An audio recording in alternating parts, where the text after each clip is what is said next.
We have a quorum. I know we expect at least one more member here, but we should get started. Great. First, I want to remind folks that we're being recorded by DCTV. Microphones are on, so mind your side conversations.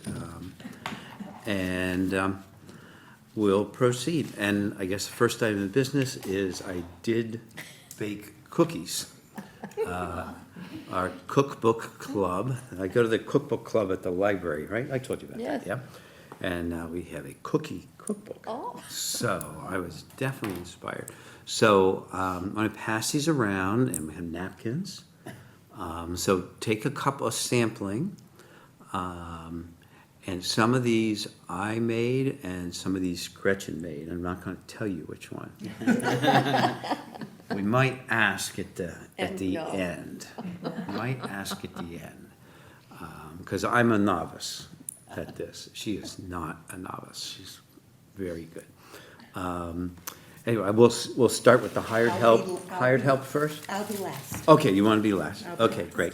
So I'm going to pass these around, and then we'll kind of get going. And I have Thank you. doggy bags, Oh, because wow. some of you have children, some of you can just take it home whether you have kids or not. So I have doggy bags, so don't feel like you have to eat the whole plate at the meeting. Or I shouldn't have taken we a will, mint. we will have disastrous results with that much sugar. Great, and later at the end of the agenda, we can have a quick discussion of the cookies, or if you have questions about the cookies, I will answer those later. And the tray can come back and forth during the meeting. I'm okay with it moving around. Great. So first order of business is to approve the minutes. So if I could have a motion to accept the minutes as presented. So moved. All right, and a second. Second? Any additions or corrections? I had some corrections on the, let's see. Doesn't have her supper yet. Gee, buddy, I read those so good, and I didn't see anything wrong. Yeah, just on the page 6, the extensions that we approved were to June 30th, 2025. Okay. So I think just on those Yep. 4 extensions, Okay. just to Perfect. correct that date. That's all I had. Okay. Now, buddy, I wasn't here, so should I be present? Should I vote present? for that? Yeah, that's okay. And so, all in favor of accepting the minutes with that correction? Aye. All right, I wasn't here. all right, that's fine, you could just be present too. That's unanimous for those present who have attended.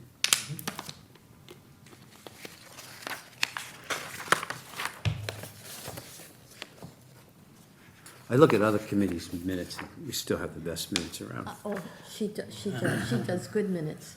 Yeah. Bye. These are a little tough for me. Well, we are a little tough to try to record.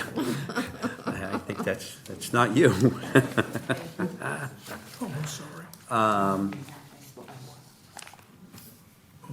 Okay. And then we will get, let's see, we have a couple of invoices. We have 1, 2, 3, We 7, have one, all right, 3. The first invoice is for $480, and that is for some design-related services at the Cultural Center, the Old Southworth Library. We'll pass this along. Everybody can take a look at that. The other is invoice of $1,492 for the Cultural Center project. And this is for their architectural services primarily, consultants.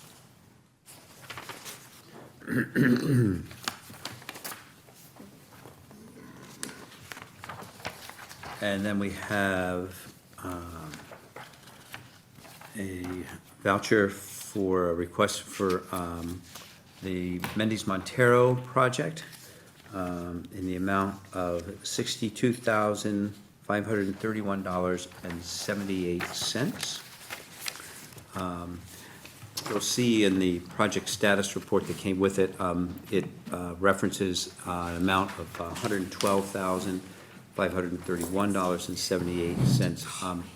I got back to Connie just to remind her that the memorandum of understanding, or the grant agreement for this project is, as we do with pretty much, well, all of our projects standard, we hold back 10%. So I just reminded her that we're, per the grant agreement, 50,000 is held back until certificate of occupancy.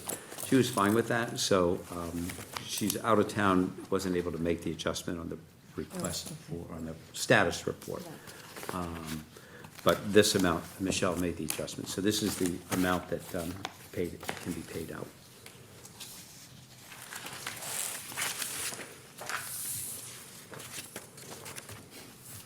And while this is being reviewed, Susan is busy because she's sitting in the hot seat again. I should get here earlier. Yeah, yeah. But while she's reviewing, may I please have the cookies down this end? Jim, So is this- you need to pass those But cookies. she needs cookies too. Is this 62? Want to pass them this way Yes. first? Which way? That's a big, Yeah, we'll go that way and then we'll go Okay. back. Oh, Unless the okay. 50 grand is off of it, yeah. but it's 50 grand. I mean, this is horrible. Apparently, some were made by him Yep. and some. Some are by me, some are by Gretchen, and then you could take a few, and there's doggy bags, so your daughter's gonna get some. So I make a motion to pay, is it ASAP Engineering and Design? $480. A second? Second? Any questions? Comments? Okay, all in favor? Aye. Aye. Any opposed? No, that's unanimous.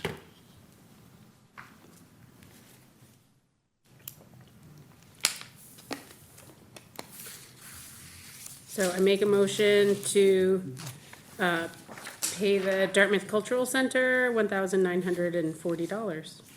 No, wait. There's two different amounts. There's project invoice 6, which is 1940, and then the total says 1492. It's the 1492, Okay, so you take that because back. the other four something was, that 1900 was the combination of the two. Okay. Yeah. I make a motion to pay the Dartmouth Cultural Center $1,492. All right, any questions? All right, all in favor? Aye. That's opposed? That's unanimous.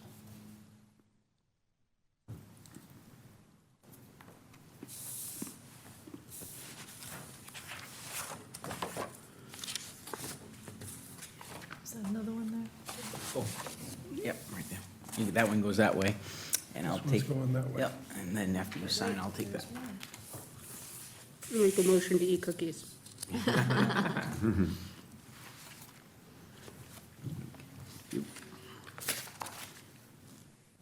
Those in attendance are welcome to some cookies. Would you like a Right, cookie or two? I will Would you like? wait until after I have sung my song. Okay, okay. That's fine.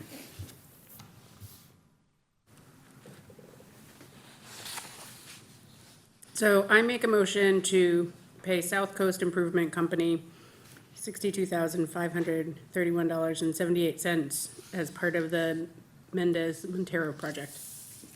A second? Second? Any questions on that? All right. Great, we did have some backup documentation on that one. We didn't print it out, but there's a whole AIA request, like we saw the other one, that's behind that. It's for actually a total amount of something like $400,000. So they're dipping into their other financial resources funding this. So 62 of what that AIA request is this. All right, all in favor? Aye. Aye. Any opposed? That's unanimous. Thank you. You really, you do a fine job down there, I have to say. I hope you consider sitting there for several months to come. You do a fine job. Okay, let's see, in terms of correspondence, I don't believe I have anything of note on correspondence, or I'll put the correspondence, this I will mention in correspondence. Jim and I attended a housing forum that, panel that the New Bedford Light sponsored, talking about housing, affordable housing, the problem of housing in the South Coast, basically. Essentially, Chris Vitale was on the panel representing Dartmouth. Josh Amaral, I believe is his name, was the housing person for the city of New Bedford. There was a gentleman, I think somebody Foreman maybe, from Mass Inc. It's a kind of a data, had done a report around the housing affordability in New Bedford. And then a woman from the city's office does outreach to youth. And it was kind of moderated by a reporter from the New Bedford Light. It's kind of interesting. So to kind of, my distillation will be kind of my contribution, basically. So they had a chance for questions and answers. And so ultimately kind of, there are different things about, who's paying attention to renters versus building owners in the city, what their needs are, what is the city doing, preparing for commuter rail. There's some kinds of questions like that, or kind of people spoke to that. My kind of contribution to it, and I share this with you because I shared it as a chair of a CPC, basically, is that in all my years, 30 some odd years, almost 40 years in this area, I've never, everybody has shared the concern about affordable housing. The problems and limitations and challenges are different for a community like Dartmouth versus New Bedford, but across the board, the housing affordability is a problem for all the communities. If you look at the recent master plan that the town has up on the website, there are some sobering figures about housing and demographic trends in the town of Dartmouth. And some of those, I can't help but think and see how some of those are related. The drop-off in families and the high cost of ownership in the town.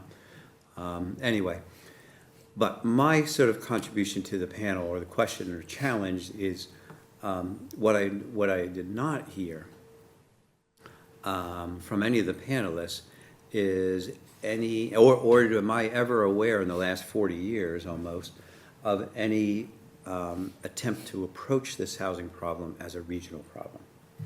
Every community is left on its own in terms of resources and technical support and whatever to deal with this, but everybody clearly recognizes that this is a regional problem. The housing problem doesn't start and stop at the city line in New Bedford nor Dartmouth. So what I put out there, as I said, so I understand, having been in state government, that there's a lot of complications to how people work, governments work collaboratively, but the Community Preservation Act supports regional proposals. So that the act allows for the pooling of CPA funds across towns for projects. So my thing to them is, so why don't we think about the CPA as perhaps anchoring a regional approach to affordable housing? It won't be the panacea, it's not going to solve it, but could it be the platform from which these communities, say Fairhaven, New Bedford and Dartmouth being some of the larger contiguous communities, with CPCs, to come together and start to lay the groundwork for some joint approach and some regional idea about how to approach housing. It might mean from the communities like Dartmouth and Fairhaven, ways that those communities accommodate affordable housing. It might mean for the city of New Bedford of investing its resources in projects in those communities. Because towns like Fairhaven and Dartmouth will both in terms of technical expertise and in resources, have less to confront this problem. So I'm kind of put it out there, and Is that, sorry. that's a great, I thought two cats were fighting. great ringtone. The elephant. An elephant, now I heard it the second time. So, so I put it out there. I mean, I think it was definitely deflected by all the panelists. That's a great idea. Yeah, maybe you all should do that. Well, I won't go down the rabbit hole too far because I know we have a full agenda, but the only thing that made me think, what you made me think of by saying that is that HUD has federal home funds that they provide to entitlement communities, like CDBG funds. And those home funds, sometimes, like in Taunton, for instance, Taunton is a regional consortium of 13 communities, including Attleboro, which also has its own home funds. And then the smaller towns get a proportionate share of those funds because they went in and they qualified for those funds as a consortium. Oh, it's a consortium. So it's a consortium of towns that have qualified, and a lot of other regions of the state have a similar profile where they're not big enough on their own as a city to qualify for those federal funds. So they join forces with other communities in the area to be able to qualify, and then they can tap into those resources. And they've used those resources to help developers to build affordable housing and down payment assistance for low-income folks, home rehab. So basically, the funds that Chris Vitale came here and talked about, Right. those funds, but on a regional level. And so I think it's a good idea, actually. I've never heard that concept, but I think the complication is, like, for instance, with the New Bedford, Fairhaven, and Dartmouth approaches, if you had a project, let's say it's in New Bedford, and you're gonna be servicing this region, now you're gonna have to go, I mean, the way it stands right now, you would have to make 3 applications to 3 different communities for 3 different pots of money for the same project. And Fairhaven and Dartmouth would have to be pretty open-minded that we're making an investment in somebody else's community. You know what I mean? Yeah, And our taxpayers are the ones who Right. paid for that.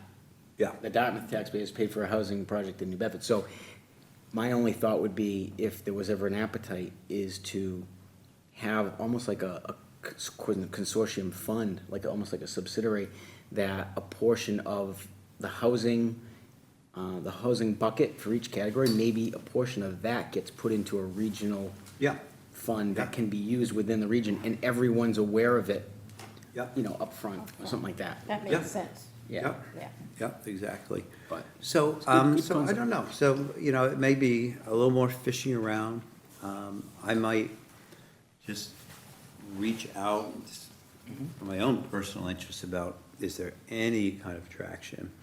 Reach out to the other CPCs and just say, would you ever even entertain it as a conversation at your committee level? And this isn't our conversation.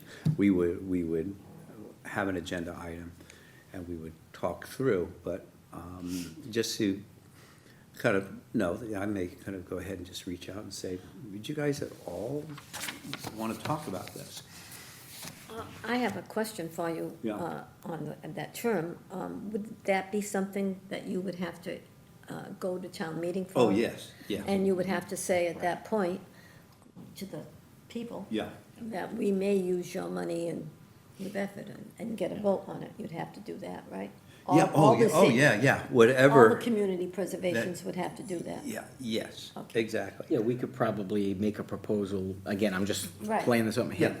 that a portion or whatever percentage portion, yeah. of our home, of our housing bucket Right. went into a regional fund. Regional fund.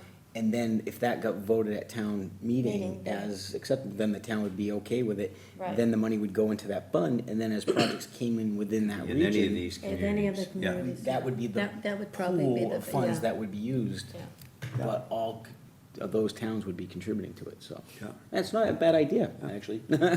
Because it helps smaller towns who don't Right. get a lot of projects and, but still benefit from the housing in the region. Well, Fairhaven's passed the 40R now, so we're gonna see, All right. you know, we're gonna see what's gonna happen there It's because, gonna be you know, interesting. I was surprised it passed, to tell you the truth. I didn't think it was gonna pass, but it did.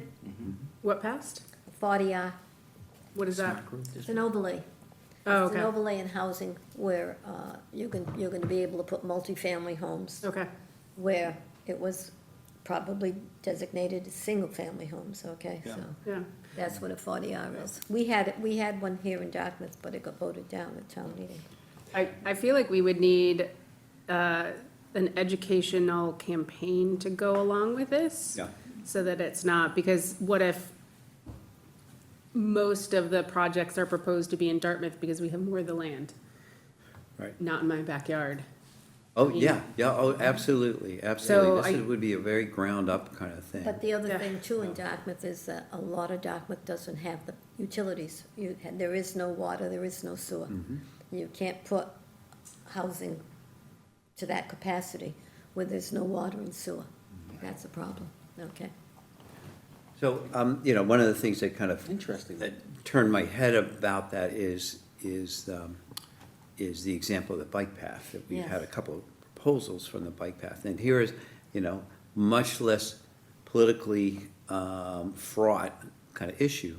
But in terms of what they're trying to do is the only way you could build a bike path from, you know, Rhode Island to the Cape is it's got to be a regionally collaborative, or you'll have a bunch of bike paths that never meet.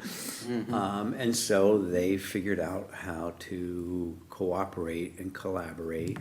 Sometimes they came together under SERPED grants and as a consortium and dealt with the design or whatever kind of things. And sometimes they agreed to, we'll all go to our towns.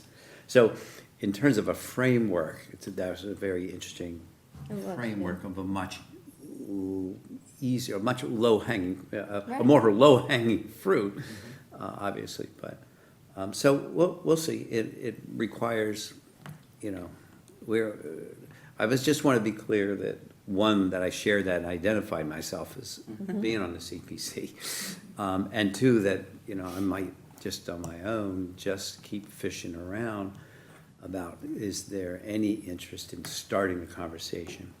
But anything that gets traction would have to be done in public meetings, it would have to go to town meeting, and it would have to be clear, wherever we ended up, if it got anywhere, it would really have to be clear about what was in it for the town of Dartmouth. That's a very important, reasonable question.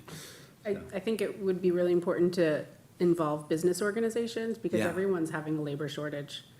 And Yeah. I think that's a key to, you know, economic growth is creating more affordable housing. Yeah, yeah. Well, Definitely angles that you can get. years ago, if you go down where all the mills were, that's how you got all the tenements.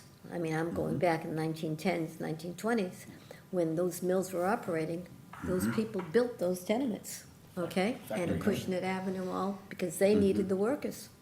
So, it's been done before.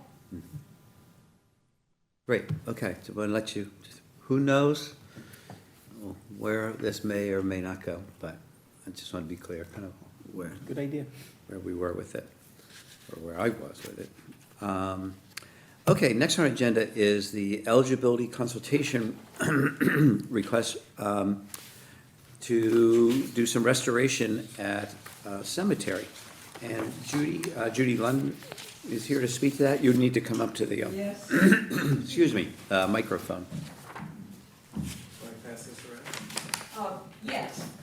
You may request cookies at any time during the presentation.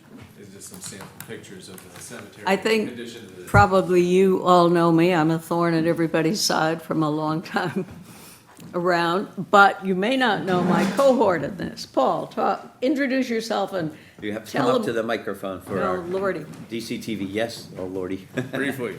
My name is Paul Back-Diana. I'm a Dartmouth resident, and I teach at the university in the business school and have a longstanding interest in cemeteries. And so I was delighted to find that we have our own expert here in town, and she has, I think, rightly identified the Joseph Davis. Joseph At Davis. the Davis Cemetery as you know, sort of at the gateway to our town, and it's in terrible shape, and could really use a little sprucing up to sort of show what kind of town we are. Thank you. Thank you. Well, as Chris knows, because she's heard me say this before, my book, which I did ages ago, and you probably all know, starts out with an inscription from a stone in the Acushnet Cemetery, where my great, ever so great great is buried. And it says, "The living know that they must die, but all the dead neglected lie."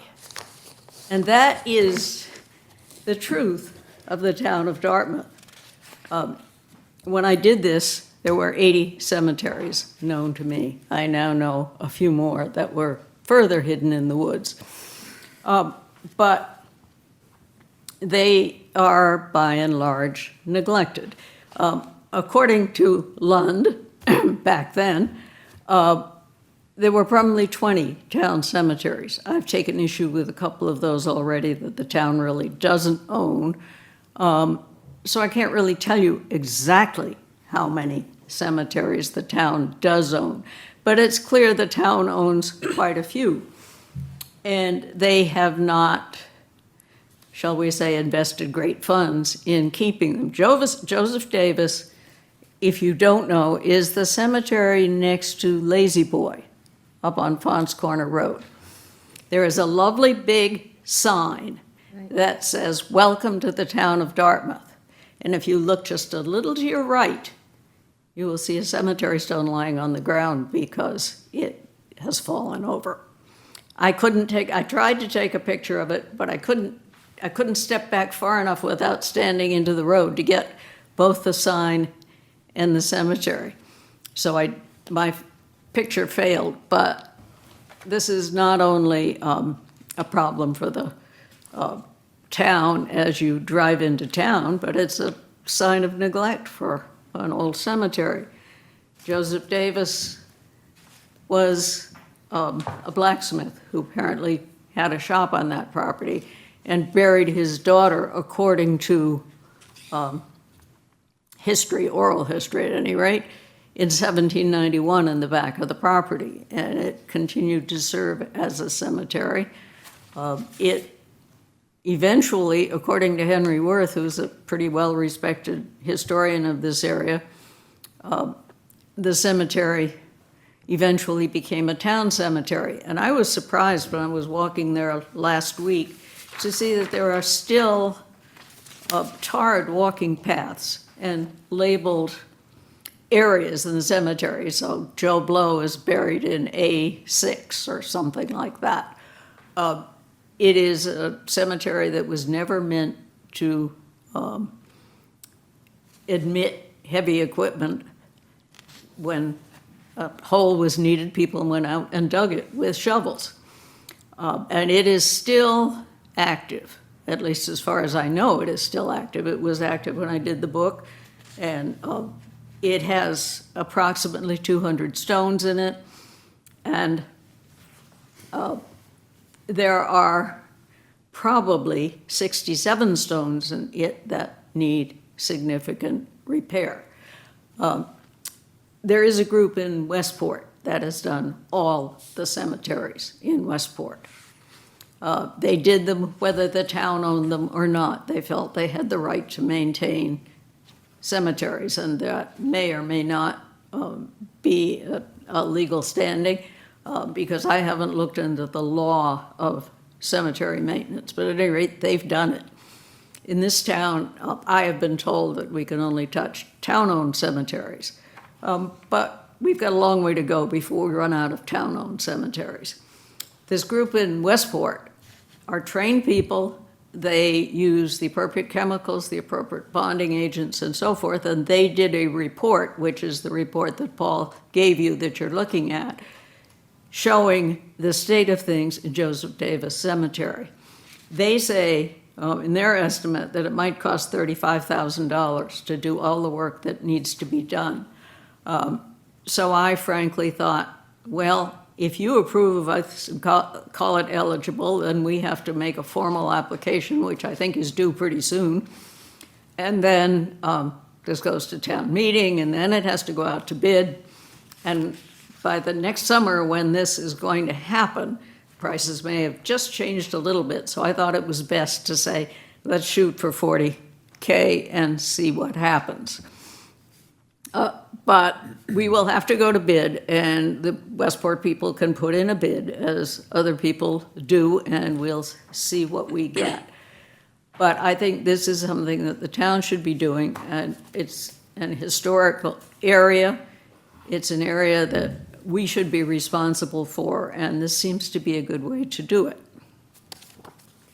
So maybe the best thing to do after you've looked at their report is to ask me any questions that you have about that.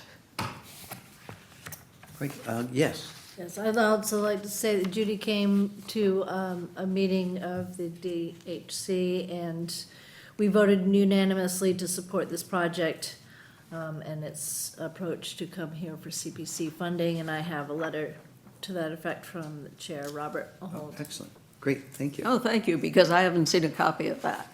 I also talked to Tim Lancaster, who is in charge of Parks and Recs, and he now covers cemeteries since they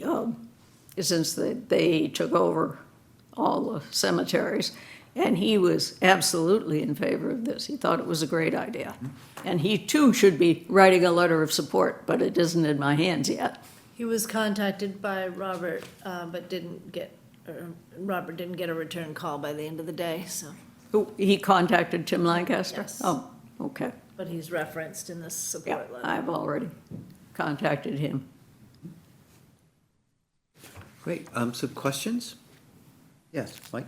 My only comment, I guess I would say, is I think this is a perfect use of CPC funds.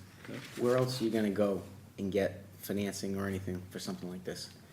And still get the bang for the buck for the community, because it's part of the historical character of the community. So it's really the only and best source to do something like that.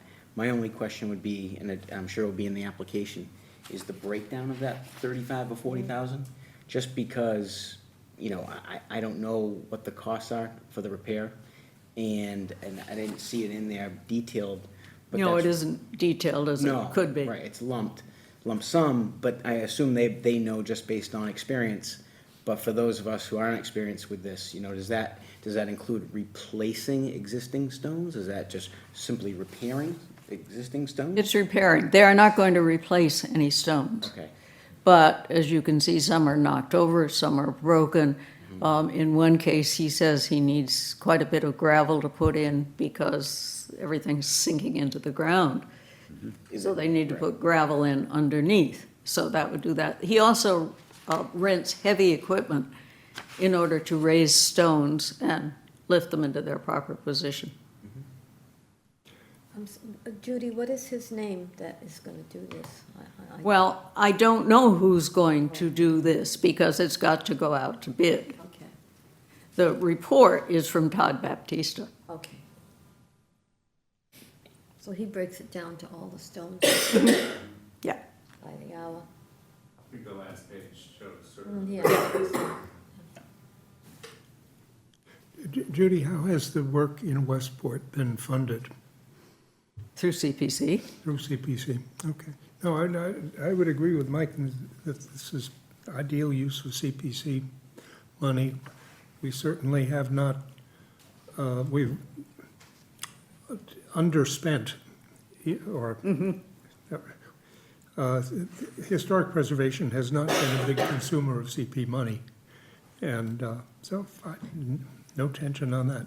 And it was my intention when I went to the Historical Commission first, since I'm no longer on the Historical Commission, to find out whether they had any plans to use part of that fund of money which is sitting aside.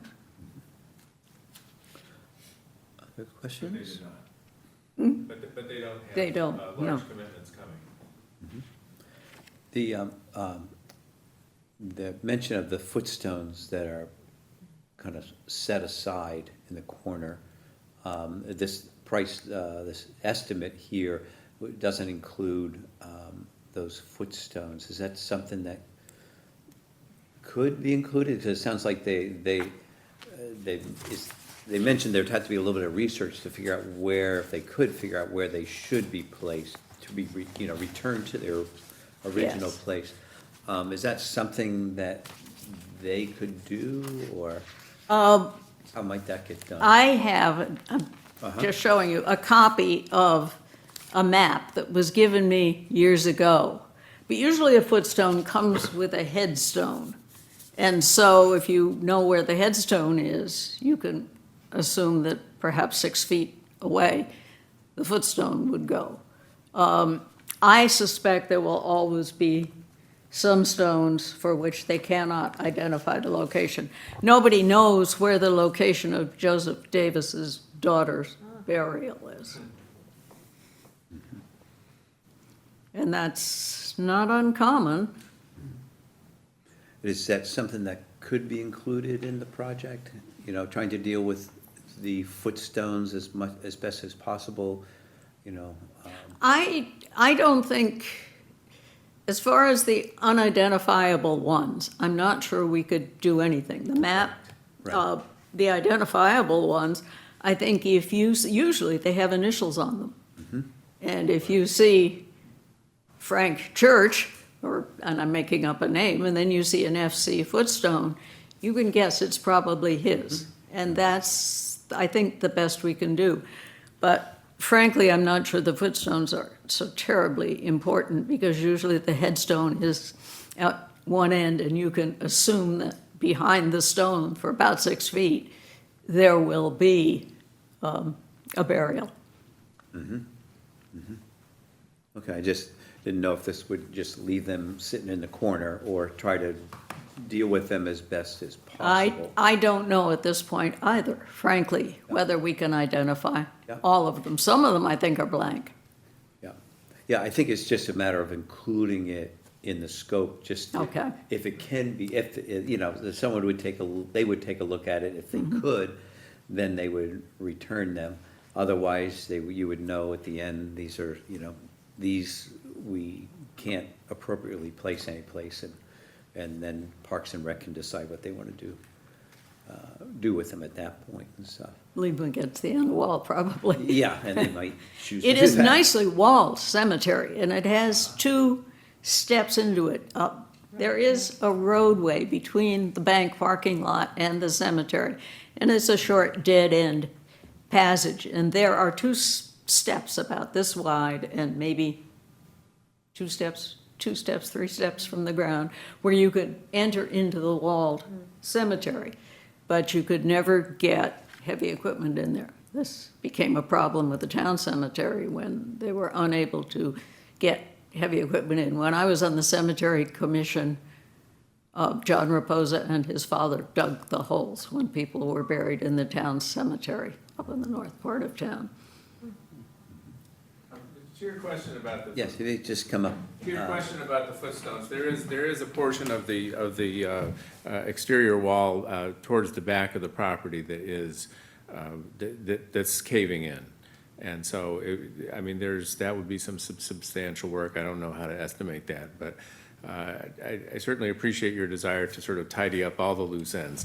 And the collapsing wall is certainly one of the loose ends that would not be part of the gravestone restoration per se. Right, yeah, and thank you for mentioning that, because I think that would be one of my questions, and I think probably for time's sake, our proposals typically are due towards the end of January for the June town meeting. So what, I'm not suggesting that, I think this is a great project, certainly within the bounds of the CPA, and to move, to kind of just go forward with as an full application in January. One of the things I think that we'll certainly ask, I could see us asking, is part of the proposal review is, what's the town's commitment to maintain the cemetery? And Tim can update us on that, but I think that's a fair question, because we can't use CPA funds for maintenance. No.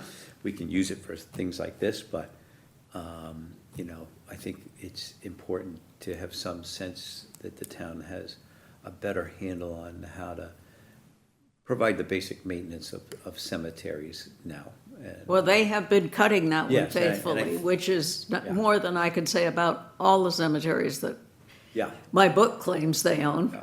The town at one point claimed they own. So I think this is a great place to start. My other thing here is, there are probably other aspects of, say, let's just say this cemetery is an example. There are probably other aspects of this cemetery that are in need of restoration and preservation. Things like the stone walls, things that, are part of the historical character of the cemetery. And so down the road, not for this, I wouldn't want to send you down another path, but down the road, I think it would be really interesting, and I think I would certainly be very supportive of really taking on, the restoration and preservation of town-owned cemeteries. There's plenty of historic CPA funds to tackle such a project, but moving on to, say, the next cemetery, working with the town about really looking at it holistically. In addition to the gravestones, what are the other aspects that, of this cemetery in its historical significance to preserve and restore, including tree work, walls, pathways, signage. There's probably a number of things. So I think if this goes well and you all are really pleased with how it went and there's energy to do more, that would be my suggestion, is to start to look at these cemeteries in a holistic way, because there's probably other aspects. That might also include some money for legal takings, because there are a lot of cemeteries around town that need maintenance, whose ownership is unclear. And that would be a really interesting CPA question. We might have to get legal Yeah, counsel yeah. involved now. But, Well, it takes a so I would deed say search. perhaps that's an interesting thing to explore. Perhaps the CPA, if the town was using the monies to acquire a historic resource and restore it, maybe, Historic Maybe. acquisition. maybe the CPA funds would, that be eligible. But that's an interesting idea, so, to continue to float. But, any other questions? Yes. Ignorant question. Is there any signage there that indicating that this is a historic cemetery? Yes, where's the cover of the report? It shows, Okay, that one, yeah. Yeah. okay. yeah, the Historical Commission, when I was chair, which was for quite a while, has a very small budget. And at the end of each fiscal year, we would look at what we had spent or not spent out of our budget, which was often used for such ordinary things as copy paper and things like that. We would look at what was left of our budget, and then we would buy historic signage. And you may have noticed there is a sign on this building. There are signs on houses, but there are also signs on some cemeteries. And I have a list of all, and Chris probably does too, because I think what I left, I sent it to Chris, but there is a list of the ones that do have signs on them, same signs we put on historic properties around. And Joseph Davis does have one. Unfortunately, it faces that side road. I suppose it could be moved. But there are others that do not. Great. Well, thank you very much, and we look forward to getting a proposal from you, and our next item on our agenda is to approve the funding schedule for next year. So, Maybe we'd better listen. yeah, so I think you only have to hang around for a cookie, and that's all it would take. So we sent out to everyone the proposed funding schedule for, yes, great, Snapkin, the proposed funding schedule for next year. For the June funding round, this is this meeting is the last one in which we Right. reasonably can give input on a consultation request, so it was great that Judy turned it around real quick. Proposals would be due January 29th. We would then, in our March meeting, after having reviewed them in February, in our March meeting, we would have a public hearing and then make recommendations to town meeting, and town meetings on June 3rd. October funding round, our May meeting would be the last one in which we could reasonably give comment on any consultation requests. June 25th would be the deadline for proposals for October. We would be reviewing them in July, and then in August have our public hearing on proposals for and their recommendations for the October 21st town meeting. So, if I could have a motion to approve this funding notice, and we'll then post it on our webpage. Motion. Oh, go ahead. A second? Second. Okay, great. Any questions or on this? Okay, so the timeframes are very typical to how our funding kind of process works. Okay, all in favor? Aye. Any opposed? No. Okay, very good, thank you. So, we'll want to have this posted on our webpage as soon as we can. Thank you. All right. The next thing is our 2026 needs assessment and plan. And so we've gotten some comments, we discussed this last meeting. And then, as I indicated, that the town had, any cookies to go? I'm gonna have one of the other ones. All right. They're delicious. Fantastic, okay, that was a vote, there, all right, thank you. The vote for Thank you. Oh, I'm not saying, I am not saying. Still a mystery. To all the votes are cast. So I went through the town's new master plan. And as I said earlier this meeting, a lot of interesting information on housing in particular, data on housing costs, on demographics, on school enrollment. Really, it's worth just skimming through the document and looking at that. And then I went through the open space and recreation plan, which is new as well.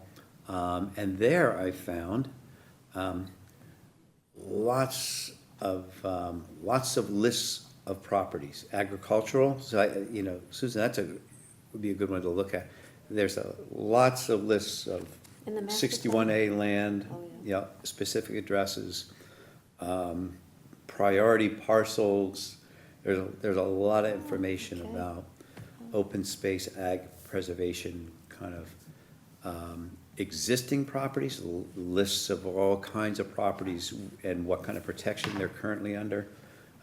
That was really helpful, but just list after list of protected properties and priority properties. So there's probably a lot of stuff there that is useful to us in understanding when people are pursuing certain sites, how does that fit into this bigger picture?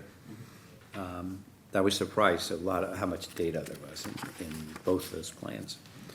So I took those plans, and the master plan does have a section on open space, so there's a lot of overlap between them, and the plans were being developed at around the same time, so there was some cross fertilization, which was good. So there's so I took, and some of the language from the previous plans were endorsed.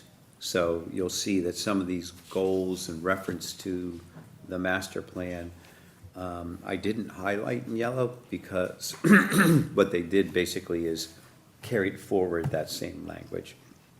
So the stuff that's highlighted in yellow is the values, objectives, things like that, pulled from those plans and made part of our plan.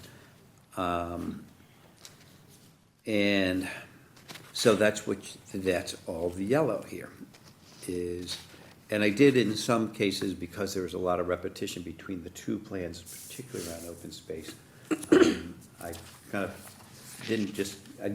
I tried not to carry the repetition into our document, but just kind of like, okay, they're both saying the same thing, so this will cover it, and I highlighted it in yellow.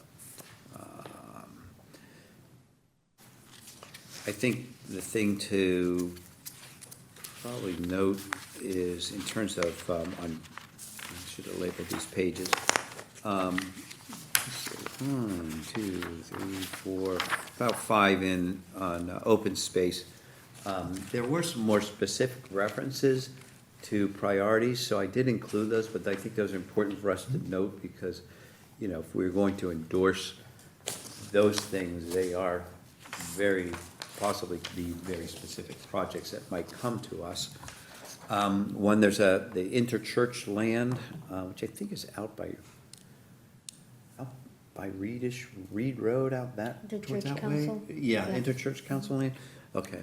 There's in these documents kind of improving the trails at the interchurch council. More pickleball and tennis courts.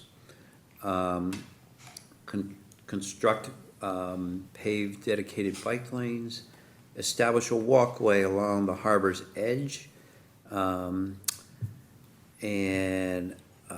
identify and create more places available for canoe and kayak put in, especially along Pascamanska and Little Rivers. Complete ADA improvements as needed in towns, park, and recreation areas. Develop a multi-generational recreational space to accommodate a range of activities. So just want to note for us, in adopting this, there are some pretty specific ideas out there. It's all dependent on a sponsor, the town, or somebody coming forward to want to use CPA funds for that. Create or preserve additional areas adjacent to Destruction Brook Woods. That would fill in missing links along a cohesive greenway corridor. So that whole idea of supporting land acquisition for open space in that area of Destruction Brook that is intended to make a kind of a greenway, if you will. Probably something, again, for us to pay attention to. I imagine where it's headed is, I guess you can go either direction because they have if the firing range no longer is a firing range, I think it may turn into conservation land. So that's headed up one direction, but then there's also Dartmoor, the Parsons Reserve, and then there's not too far before you hit Destruction Brook. Yeah. So there's that link that's very close right now in terms of a corridor. That firing range, though, is owned by the city of New Bedford. Yeah. And isn't there I thought there was a date of that, lease maybe or something? Oh, okay, I don't so, know. yeah, all right. I've heard it mentioned that, Yeah, New Bedford owns that. oh. In historic preservation, the one specific thing that came out of those plans is preserve the Smith Mills Library. Identify, preserve, protect, and respect Native American historical sites, where appropriate.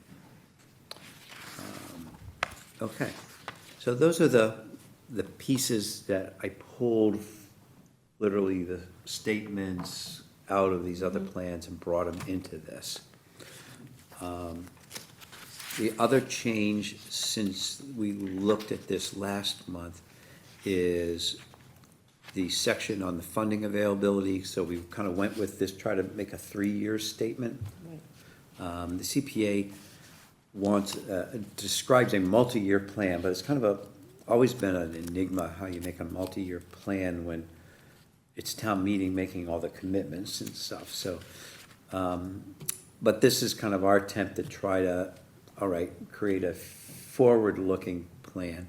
So the thing that I took back from our discussion last month is that to be more conservative with the state match assumptions in this, recognizing that the match funds tend to be on a downward trend of late. So I think I had like 33%, I've changed that to 18%. And then everything else as it's structured is the same.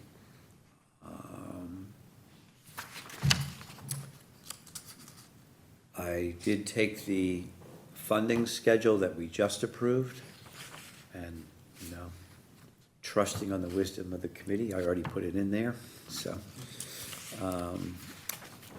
And then the application process, valuation criteria is all the same, that we have not made any changes in that.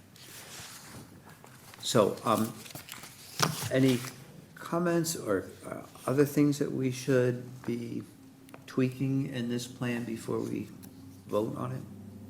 That's the only thing I wanted to add, is that we are actively discussing right now the Smith Mills Library project again. Okay, And the yeah. DHC, we just had a meeting last week, and, so I'm glad to hear that it's in there specifically. Good. All right, if not, if I have a motion to approve the community, our plan for fiscal year 2026. Make a motion to approve? Second. A second, Jim. Any other comments or questions or additions, corrections? Okay. All in favor? Aye. Any opposed? Okay, that's unanimous. Great. Good job.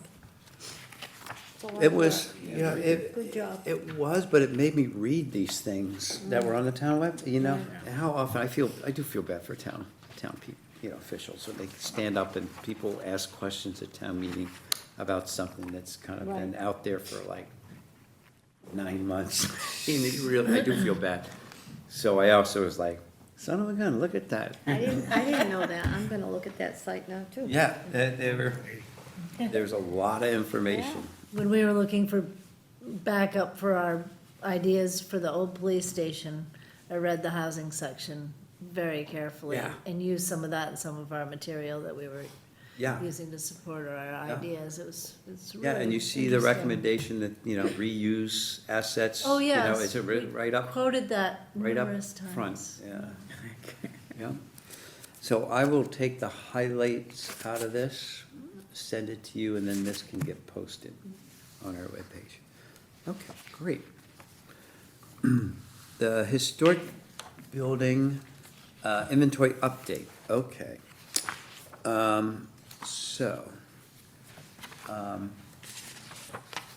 I sent, and I apologize for only getting it out to you this afternoon. But I had distributed this draft of an MOU with the Historic Commission with the because I went and looked at our previous MOUs. And what we wanted, I think the idea was discussed last month, is we're going to move away from doing very, a separate MOU every time there are inventory forms to be done and funding is needed. Because I think we've all agreed that the inventory is something that you have to keep up with. So every couple of years, you probably there's something to do.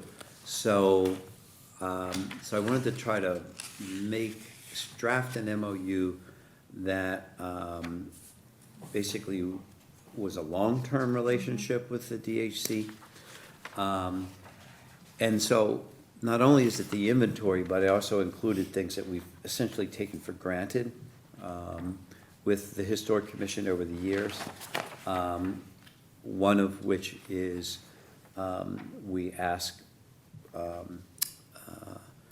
sponsors who have historic preservation projects to take their plans to the Historic Commission for review to make sure they're consistent with interior standards and, with the kind of priorities, expectations of the town, because a few years ago, we started doing that because we've recognized that we don't, as a CPC, we don't hold that kind of expertise.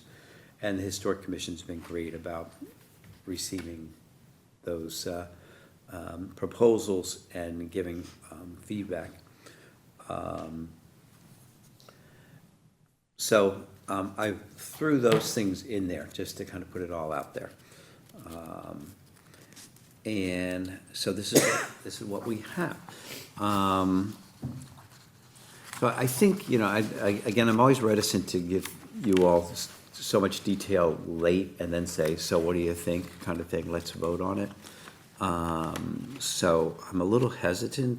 I think you should be given the opportunity to kind of digest it a little more than just right in front of you in the meeting.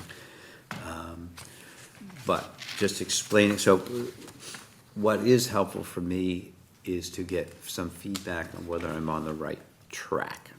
So some of the language might need to be fixed, but am I on the right track? So if you look, the key thing too is to nail down what I was trying to do is to really kind of be very clear and on paper that when we are committing the CPC's administrative funds for something like the inventory, I mean, that belongs to us, right? We don't, if we give the money to somebody else, that's a project. That has to go to town meeting. We don't have the authority to award people project money as a committee. We can use our administrative funds to support our planning efforts and kind of promote the information that would support projects. And the inventory is, and specifically in the CPA, you can use the CPA amendment to the law is or the guidance from DOR is very specific that you can use administrative funds for historic building inventories. So we're clear there, but it's our kind of, the product is ours. The DHC is the best entity in town to actually work with that product. And is also the best and logical place for people to access it. So this is trying to sort of create that bridge, basically, say, okay, we're going to purchase this. The DHC is going to help us. We're going to collaborate. And so the DHC will be our consultant, recommend to us, one, identify what needs to be done, recommend to us a qualified contractor to do the work. We will sign a contract we will approve a selection and then sign a contract. We'll pay for the services. The DHC will help us out by working with the contract and overseeing the contract and recommending that, that yes, the work was done and it's satisfactory, so please pay this invoice. And in the end, the DHC will hold the physical forms. And if we need to access them, we can, or if somebody in the town needs to, they can access it at the historical commission. And then otherwise, this stuff ultimately gets digitized into the, and I'm looking at Chris to correct me, right, the Mass Historical Commission's website, statewide website. Right, and they have paper copies as well. Okay, and they have the paper copies as well. So this tries to lay all of that out. And then the process, and then I've kind of added kind of administratively, the process would be in, generally, there's some things that we already do. We require expertise on historic preservation projects. We require the historical commission to verify that an asset, a property or site is of historical significance. That's kind of all part of the CPA.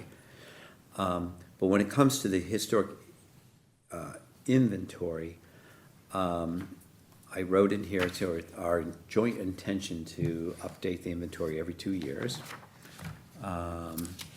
And that when we get to that point, it's the DHC, our Dartmouth Historical Commission, will submit a request to update the inventory. And that request would include kind of the scope of work to be done, which is basically like the number of inventory forms to be completed and the estimated cost.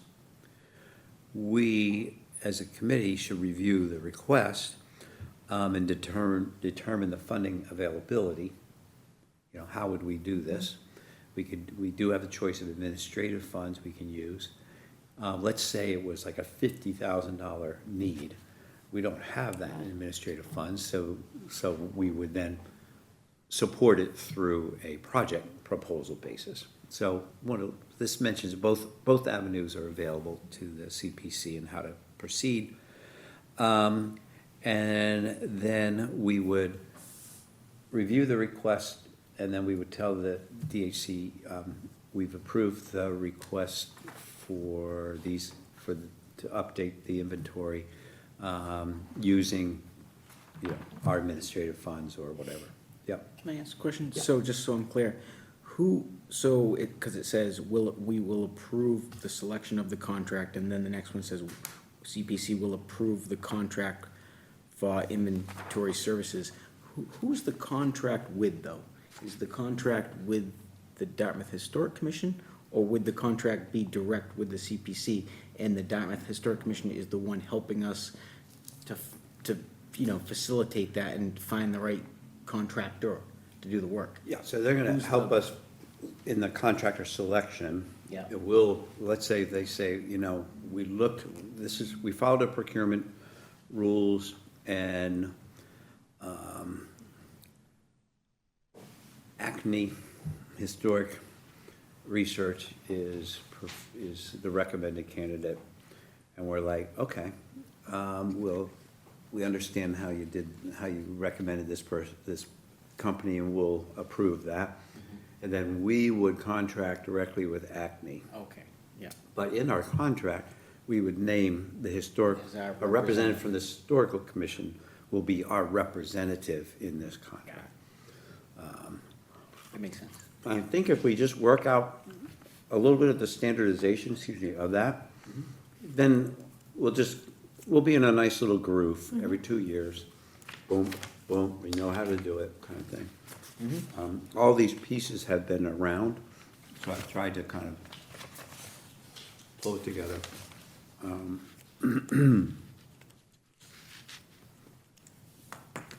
And basically, I think in contracts, we can't really, we have to always be careful with agreements that go in perpetuity in a public entity. That really starts to run afoul of certain things in the state law.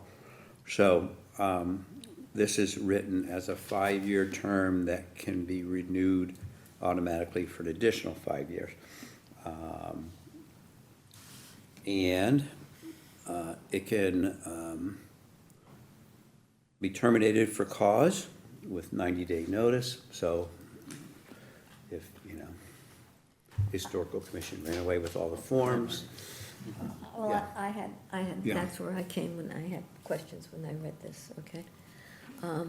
Because, so you've got it for 5 years and then an option for 5 years to automatically renew. Would we get paperwork again for this? Or would we get any kind of notification?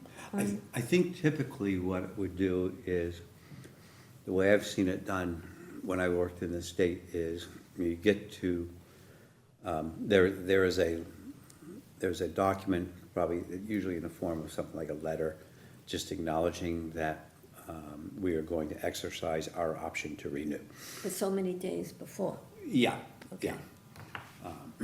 But there is a record that this says we're renewing. So that, We're exercising the option to. so that would be included in the MOU? When you do an MOU, then you would have to include 60 days prior to, then you would have to Okay, yeah, renew. I see where you're going. You see where I'm Just a going? notice, yeah, Yeah, that you that need a there is, notice. yep. And then again, I see that you did 90-day notification by either party. Why so long? So so that's where I kind of threw in, so I only know a little bit of legal language to be dangerous, right? You got, so, and enough that it can be trouble. But I do know that in many times in contracts, you want to leave what they call a period to cure. Right. In other words, yeah, we're gonna terminate the contract because, somebody took all the forms to their house. But we are agreeing in this that there's gonna be a period to cure. Well, if you get all the forms back, then we're good, So I left 90 days to work out those, in case there's something that, there's time to work something out, whatever that might be. And I had one other question too on the roles and responsibilities of the CPC number 1. About, it says that we're gonna provide the funding for the inventory of the sites.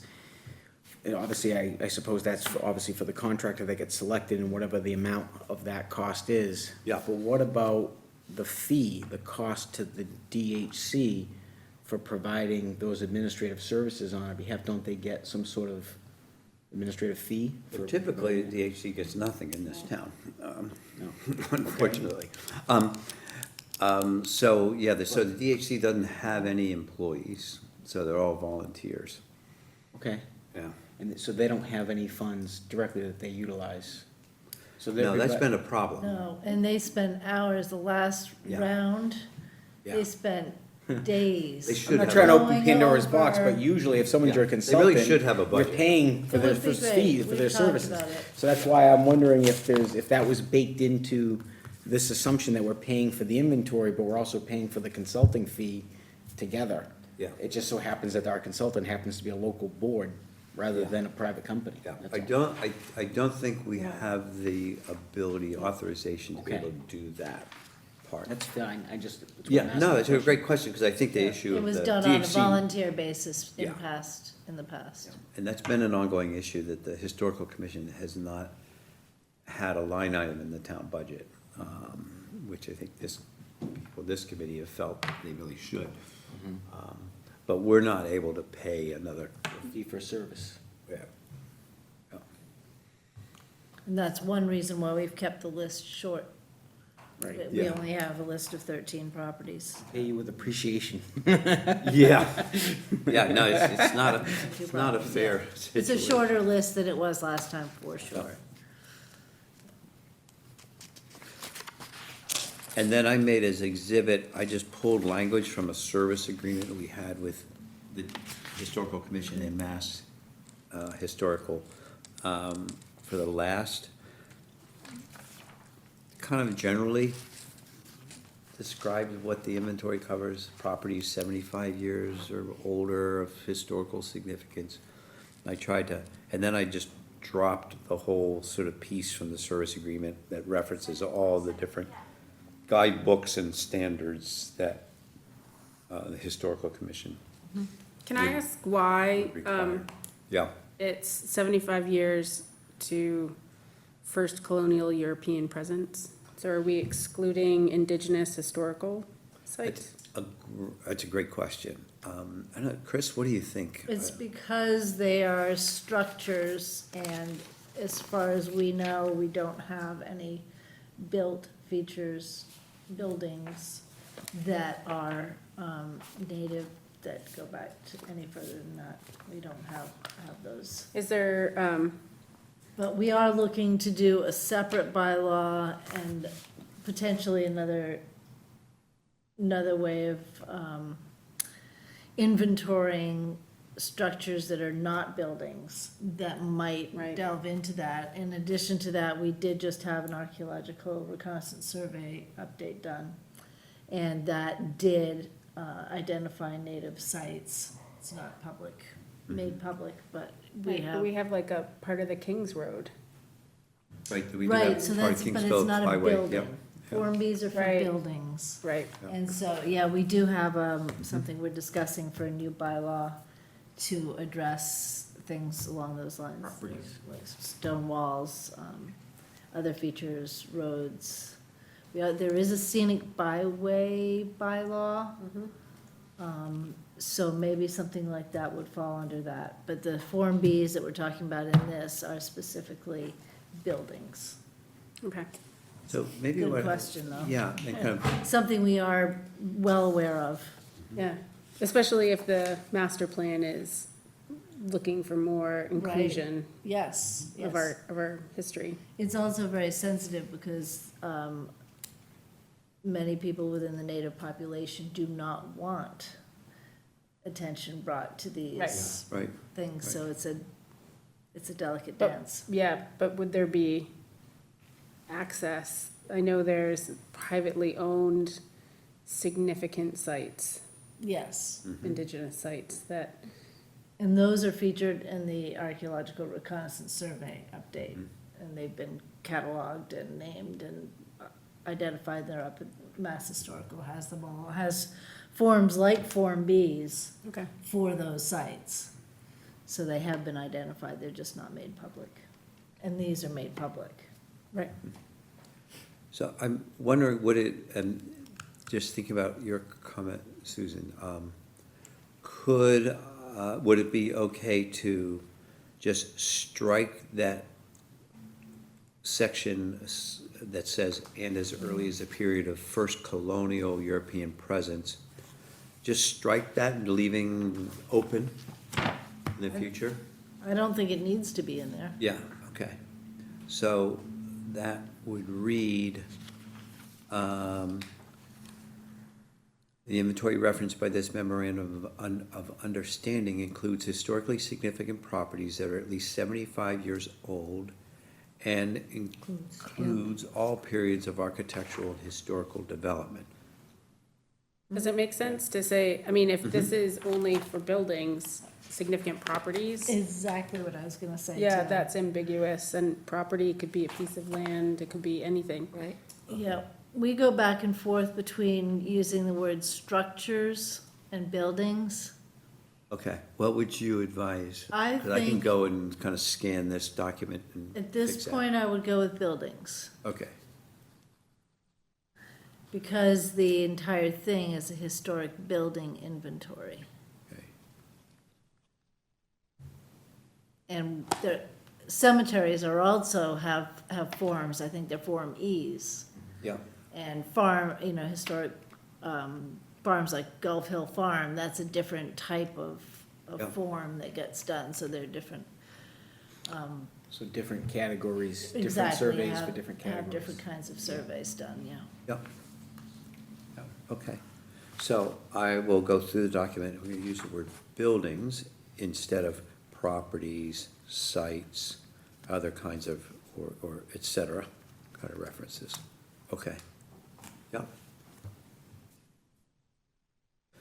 So if this is kind of, feels like it's on the right track, I will make these changes now send it over to historical, Can I yes. just add one thing to what you just said, Yeah. because I was thinking about this, well, if there's an appetite to do more in the future, or at least in the next 5 years, does it make sense to broaden the language, so that way we don't have to amend the document later?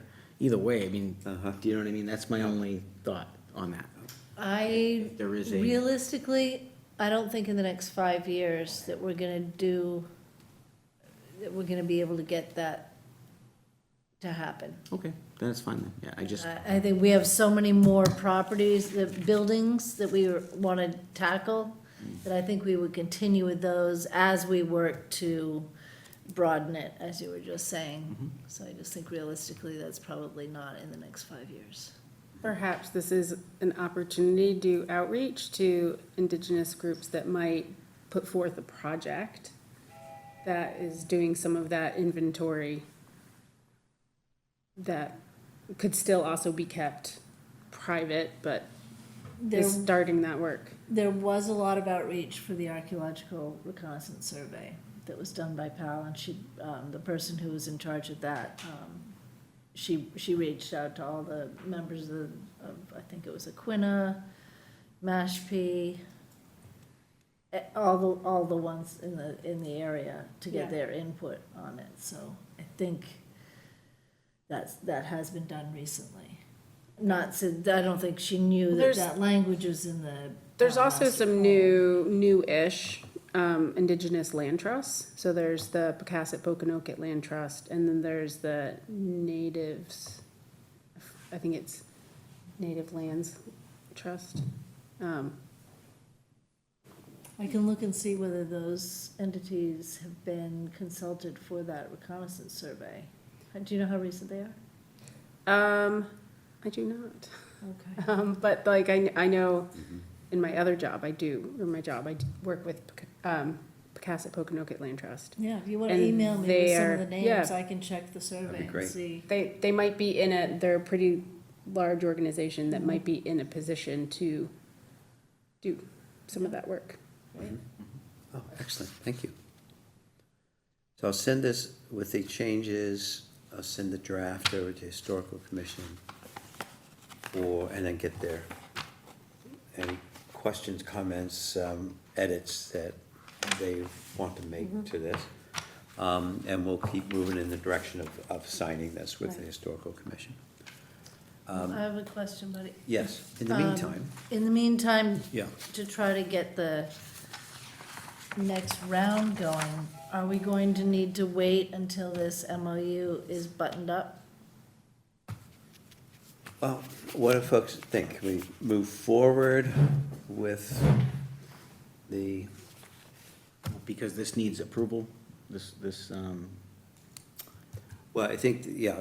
why, is there a time? What is- So we actually just got a request from the Historical Commission for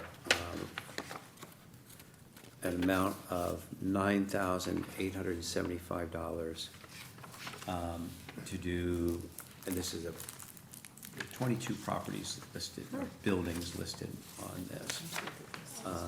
We didn't get that, did we? Did we get No, that? just got it this evening. Right. Yeah. I wasn't here last Yeah. month, as you know, and so when Robert came and presented to you, there was a little confusion about whether he was going to be giving you this document then. We didn't, yeah. And I had thought he had, but it turned out he hadn't, that he had presented it, but hadn't presented it in paper. So I said, well, I need it by Tuesday to bring to everybody, so I got it this afternoon and printed it out and brought it to you in hopes that perhaps we could get a vote on it and move it along. But if it's still a month too early, I understand that. We do have the person who we would recommend to do the work. She's ready to go, and it's just a matter of, we have a new chair and we didn't Yeah. Yep. get things in the right form to the CPC. Yep. So that's why I brought this today as soon as I had it, and I didn't even get it in time to give it to Michelle to get to you, unfortunately. But here it is now, and I'm here to answer any questions if you didn't have a chance to ask Robert last time. And I'm happy to pass it around if you have questions about why those properties are on the list, or what our philosophy for choosing the scope of properties are. I'm happy to answer any questions. Pass that along now, I'd like to see it. So are those properties that have not been? Correct. Okay. They're all new. I mean, there are well over 100. I couldn't even tell you, maybe there are 200 that we could have chosen. We were trying to spread the properties between North and South Dartmouth and not keep them all clustered in Padenham as, the historic center or anything like that. And to also make a slight shift to start including more commercial properties. Oh, you have. So there are 2 properties on there that are commercial properties specifically, both of them on Dartmouth Street. One is what used to be Naughty Dog, Oh, yeah, and the other one is a dance studio, BlizzCon? on Bliss Corner. Yeah, and he's been in front of the Historical Commission asking for work to be done and, getting permission for some work recently, so we thought that would be a good one, and a good example of a particular type of architecture that isn't well represented. What is the Kirby Street one? We all brought different ones into the list. I think Sue knows that one specifically. Sorry, Not me. Sue. Susie So Ducci. is it a single, are these single-family homes, or? Some are, and some, Do you know if the Bakerville is the old Ryder farm? Oh, sure. it sounds like it might be. Again, that was Sue's baby. Yeah. And some of them too, it was recommended that we, if there are 2 or 3 in a neighborhood that might have relationship to one another, that we do those at the same time, because the history will go farther. Does that make sense? So there are a couple that are on the same street. So we're just kind of trying to broaden our approach a little bit and So not, these properties are all older than 75 Yes. years old? yeah. And not necessarily antiques, but I mean. Right, Yeah. but they all are, well, as over 75 years, I mean, that's a pretty objective criteria right there.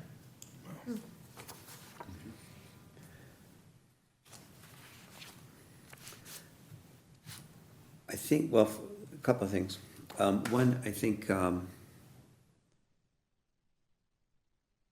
we could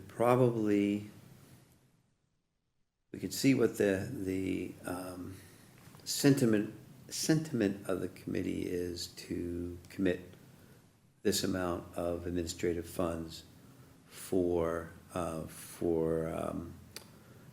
the inventory of these properties.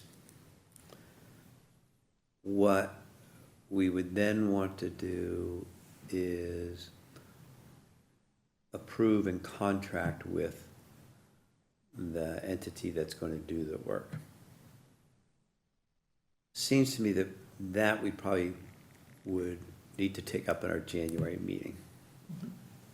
And then what we would have is, here's the recommended person. And then here's what would be great, and here's the service agreement to contract with this person. So what we would then have in front of the committee, kind of the knowledge of who would do this, can ask about the procurement process. If we're clear about that, we could approve the person. But if we also, just to move things along, because it's, one of the things is, I think I've learned from these inventories, this is the time of year you like to do them because there are no leaves on the trees. So when you photograph properties, you actually get the property and not just the big oak tree that covers half of Right. the facade. So I understand why there's a little bit of a time frame that people like to work in. And then, but if we had the service agreement then in front of us, we could then even move forward to both approve the selection and approve entering into and signing, a particular contract with that entity. Would we meet that entity? Could she come in January to meet it? Has that ever been done before? I don't know, but certainly we could do that if we'd like to. She's from Barnstable. Yeah. Yeah. Yeah, I don't know if you've had, because in the past it was Public Archaeology Lab. Mhm. And I don't know if did they come in? I don't think we necessarily have had it in the past, but if the committee wants to do that, we could do that. I guess my feeling is I'm not gonna debate the list of properties, because that's Yes, why you guys are, exactly, yeah. our consultant on this, right? And I think that really comes down to is, I don't know, I'm sure she's wonderful, I'm sure she's great at what she does, but the scope of work that goes into that to make $9,000, I think that's what I would want a little clarity. I assume it's, photo, records, and with a historical write-up about each property. Have you seen the Form Yeah. Bs? What's They're that? all available if you want to see what a Form B is. Sure, I'll take a There's look, yeah. a gazillion of them online. There's a link on I our probably have seen them, I website. just, off the top So of my head. that would answer don't all know your if 4B questions. Okay, I'll take a look. Because I understand why you would want to know who the contractor is. On the other hand, I think the questions that you might be asking her can be answered by looking at Sure. what is a typical Form B. Yep. We have we have them all in our office. Yep. I think it goes back to the fact that the CPCs enter in the contract directly, not the historical commission. So therefore, the CPC should have something. We should have a resume. We should have something that shows the qualifications of the person that we're entering a contract with. That's all. Yeah, Yep. so, I think we're If I tightening could this up. provide examples or send you through email, because we're all on this together, I could send you links to Macris where you can look at Form Bs from all over the state, and that's the standard. There is a standard form that Mass Historical requires. And it goes, and each form, once it's completed, goes through a review process where I personally will be reviewing it, probably also with one or two others on the commission, even though I'm gonna be the project manager. And so if I got the resume and and you were able to access Form Bs and maybe even see the standards as written by Mass Historical, would that be enough? It Yeah, goes and back then- to what you were saying, Betty, about the procurement piece of it, right? Right, So and that's then why. just tell us about the procurement, and you're familiar with how to procure these, because we've procured previous one. So I think just a little summary of the procurement process, Okay. under 10,000, you don't, Yeah. what was required, and this is what was done. Right, this is to- why she was chosen, Yeah. and this is how we Yeah. found her, and And then we can Okay. document it, so to speak. Correct. Yep. Yeah, and that's basically That's fair, all, yes, this is how it would work. Yeah. So I think if we could entertain a motion to approve using up to $9,875 administrative funds for the purpose of the historic building inventory, then I think that's the first piece. And it would also then make the rest of this story very worthwhile, because it's like, okay, the funds are there, now we just need to do the due diligence about who we would be working with. So there would be no access to the funds until January. Right, because we have to sign a contract We have and to all s- those and- things, yeah. The resume and. Correct. Okay. And then our January meeting, and it probably would be helpful if the person could come. Right. We would see, I'm not gonna be here in January, but I will get Yeah. the word to Robert and some representative of Yeah. the DHC Yep, could can come. contact her. Yeah. But if she is unavailable, is that a deal breaker? I'm gonna put it down into February or March. Well, I would like to meet her. I mean, this Mm-hmm. is just a name, okay? And Right. yeah, I don't know. I mean, I'm So- okay with the resume and why you picked her. It's not like, oh, it's my aunt's best friend. Like, there's a reason why she's got qualifications and, like, so I would be okay with a resume and just like why, how the selection process. Yeah, Knowing here's that the you're process. experts. Right, yep. Here's the we're Right, I process. guess We're that's. probably not gonna Thank you, that's speak kind of someone where else. I was thinking, is like, But- okay, you know, how would you be able to assess, you know, if we, going back to the MOU, are being seen as the experts, and we Right. have So chosen you're this telling us person, about your and we're giving you recommendation. the reasons why we chose this person. Right. To actually have her come from Barnstable in person as a, you know, do or die requirement. At like 8 I'm o'clock just at night. feeling a little, yeah, I'm just feeling a Let me little. ask you, how many applications did you have? I mean, how many people did you actually interview, or how did you select this person? We selected okay? this person because in the past, we've used Public Archaeology Right. Lab consistently, and they gave us a price which was fairly high for each Form B. And they said, they gave us their reasons for why they do that, but we wanted to have as many of these done as possible at a quality level.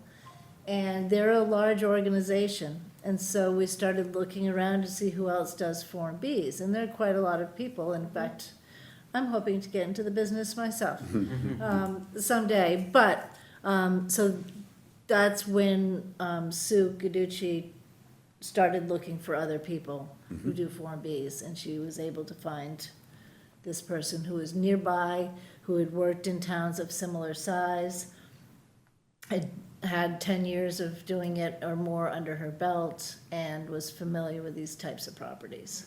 So that's how she was Well, selected. yeah, I think that's what, I think we all need to kind of know and have Yep. before us. So it might because- be worthwhile having Sue come in Yep. next time to explain how she found Lynn and why she Why she thought- chose her. why she chose Yeah. Lynn, and give her qualifications and all that. Yeah, yeah, and I would add to that, yes, and I would add to that, you know, if there was any checking of references. Right, So that, you know, Right. we're satisfied with, you know, the work that's been done and stuff. All right, will do. So, so our January meeting, that would be the idea, is to take up get the information on the recommendation of the contractor, which would decide, here's the process that here's how we did our procurement process, and here's our recommendation and why, and, So if you sequentially, looked at other prices or got any other information, that kind of thing, yeah. Oh, sorry, go ahead. no, I was just gonna ask, based on what you were saying, Buddy, so sequentially, would it be tonight that we're basically Say we will commit our get funds. the funds but what about the MOU? Do we have to do something with the MOU first before we sign a contract with it's almost like the cart before the horse a little That's bit. what I was asking too. Yeah. It would be great to have it all wrapped up, so I think and maybe the historical commission will be able to have the feedback on the MOU for our January meeting, so If we it's could do quite that by possible. email. and- We do it All this, right, simultaneously? yes, yeah. But it can Kinda be like a like- closing.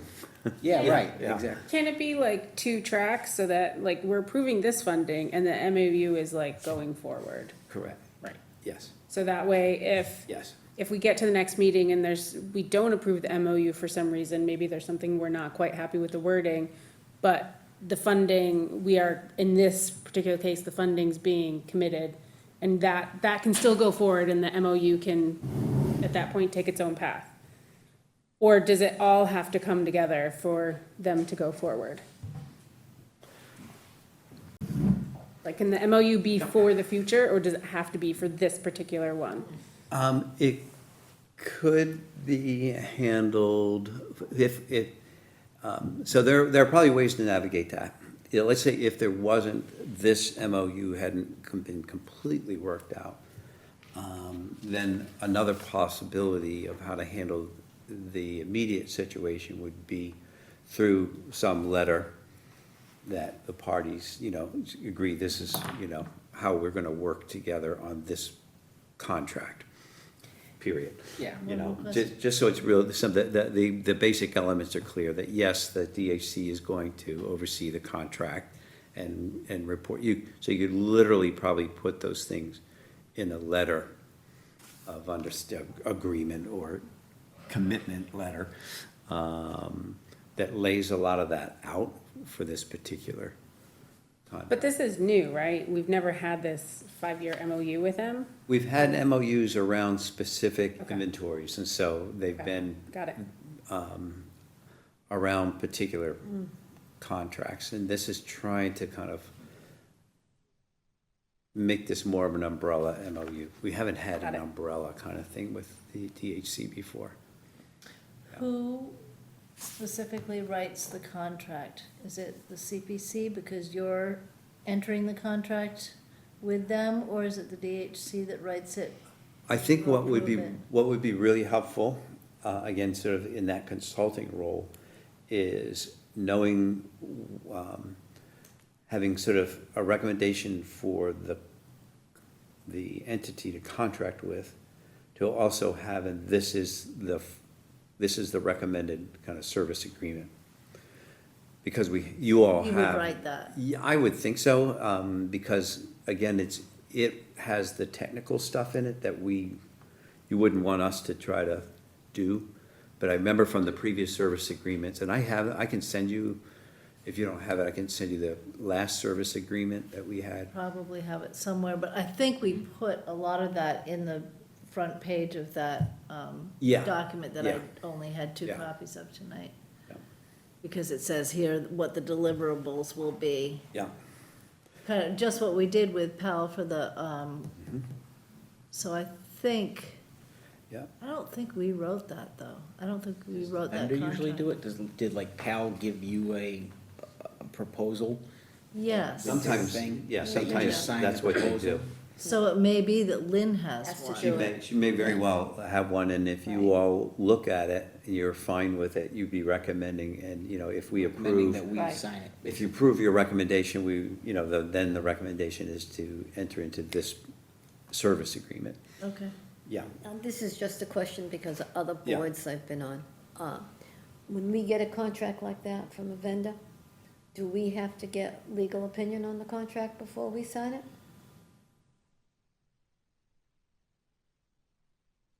I would say probably. Yeah. I'll check with Chris Vitale. Ask Chris Vitale. Vitale, probably. I think But, again, we could have it, endorse it, and then make it conditioned upon. And so as soon as that's done, we just sign it, kind of Did thing. we have one for the archaeological It went through something, reconnaissance it went, survey? there was one that, I Yeah. think the archaeological survey, they went through something in Yes. town, because, Okay, I couldn't remember. yeah, it was sitting over at the town with, and I think that's with Sean McGinnis, and I think Right. he gave the okay, and I think whether he consulted Yeah. either with Mr. Carrero and the accounting folks about the contract, or directly with legal. Sometimes you just do it with your contracting people, your fiscal people, Right. who say, yes, that's a contract we could sign. Okay. So I'm sure. Yeah, just But to it be will careful. come from us. As a recommendation, this is the service agreement to enter into. Okay, And we're like, great. thank you. All right, good. So, it could be a really like boom, boom, boom. But you are going to make a vote and a recommendation Yes, so about that's it what we're this gonna evening. entertain now is, the question before us is a motion to, commit $9,875 towards the completion of a, historic building inventory forms. Motion, Okay, a motion to that effect? Yeah. yes, motion to that effect. And a second? Second. Any other questions? Are we Yeah. gonna get, Michelle, will send us a copy of this? Okay. Great. Okay, all in favor? Aye. Any opposed? Okay, that's unanimous. All right, excellent.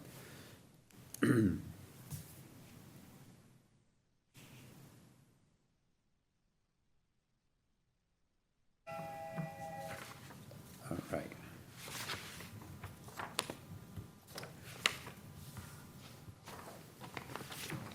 Very good. Okay, project updates. can run through these actually pretty quickly.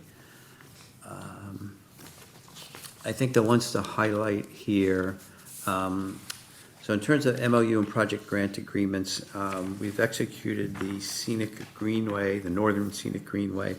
The other three from the June town meeting still have not been executed by the town, so we're kind of waiting on that. I think things are kind of on hold. Mr. Vitale will be back from paternity leave, I think, pretty soon. I think. I believe 13. Yeah, I think it's this month, right? So I think he's gonna kind of pick up the loose ends. So those have not been executed. The Cultural Center, their update is that the town, there had been delays in getting a new lease for the property, so the Cultural Center leases from the town, the old Southworth Library. And they've been trying to move forward, and their lease, they had annual leases, and I guess the lease was up, and so they're trying to get another annual lease. There was a lot of delay in that, several months, it sounded like. And then it was recommended that they go to town meeting and with the request for a 30-year lease for the property. And so they have a 1 year, I think their lease did get renewed for a year, but with the understanding they would go to town meeting for a 30-year lease for the old Southworth Library.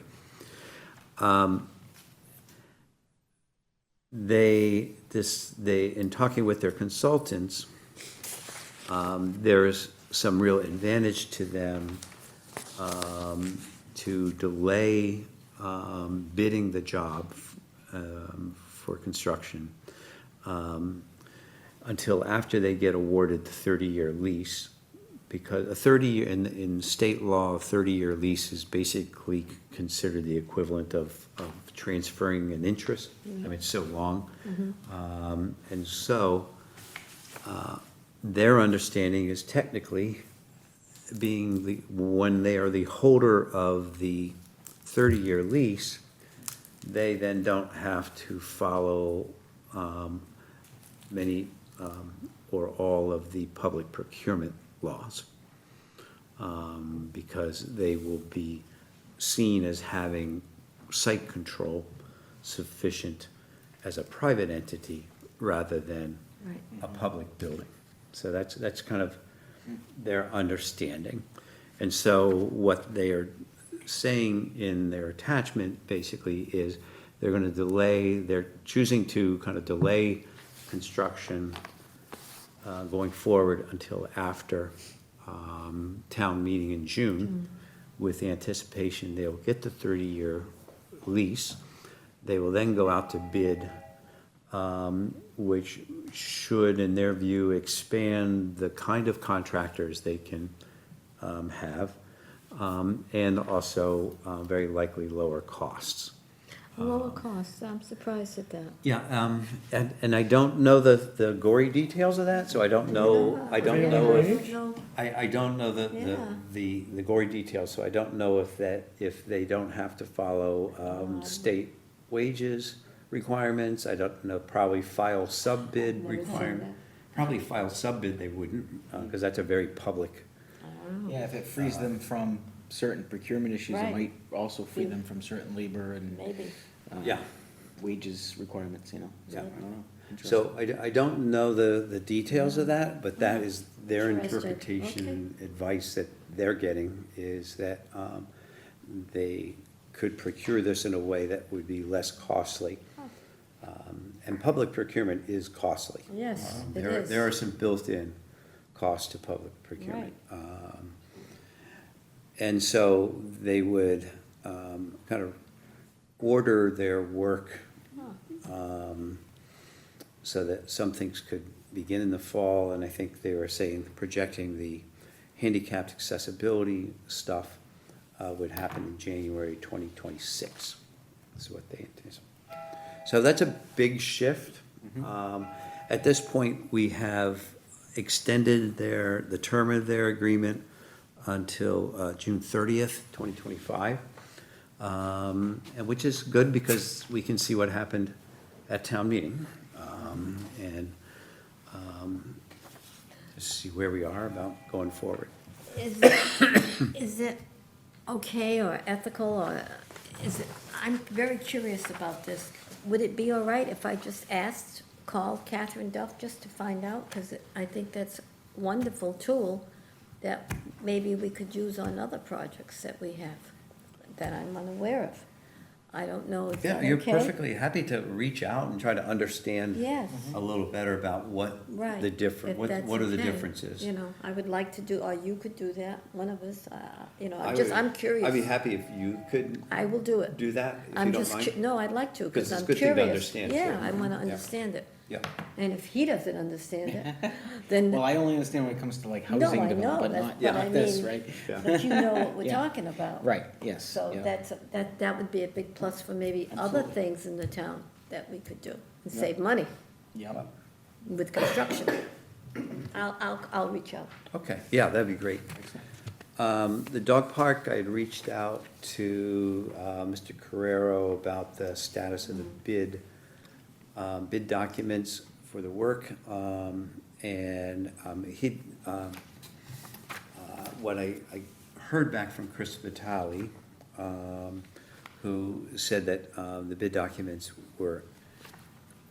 had been with the council for review, and that when he got back to the office,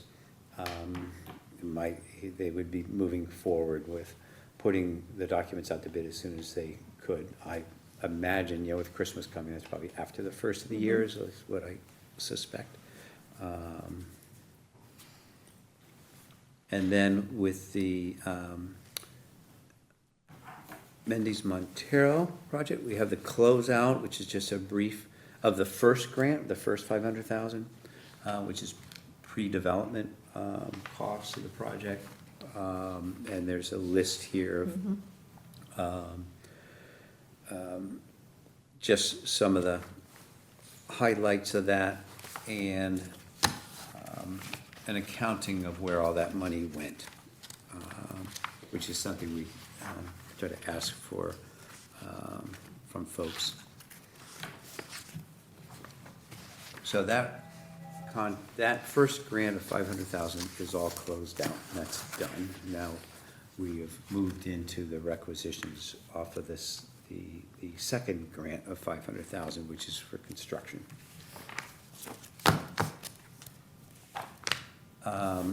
The Smith Mills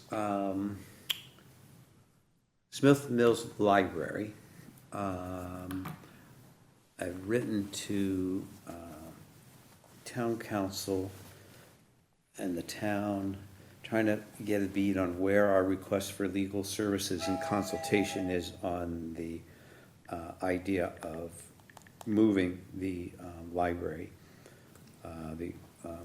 over to the Smith Mills camp. And I have not heard back from anyone on that, I don't believe, unless there's something hot off the presses.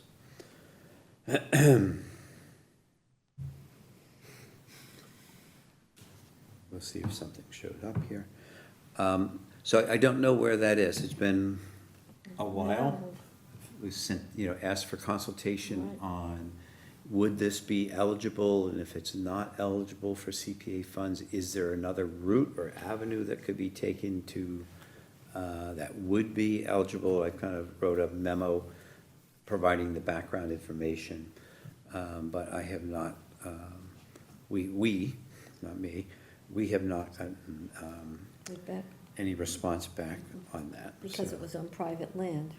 Yes, and so that's kind of, that's what I was asking, so. But I wonder, and this is just a wonder, in the same token that we're talking about a 30-year lease for the cultural, I don't know why we couldn't do a 99-year lease for the library.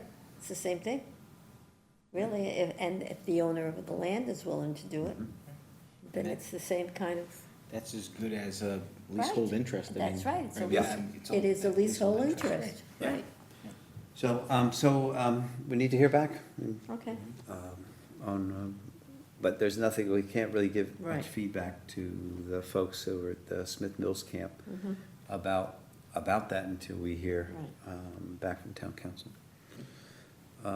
Okay, on our webpage update, I don't know anything further about the where the status of the GIS map that will have all of our project locations and have that up on the webpage. But I did draft this statement for our webpage about the historic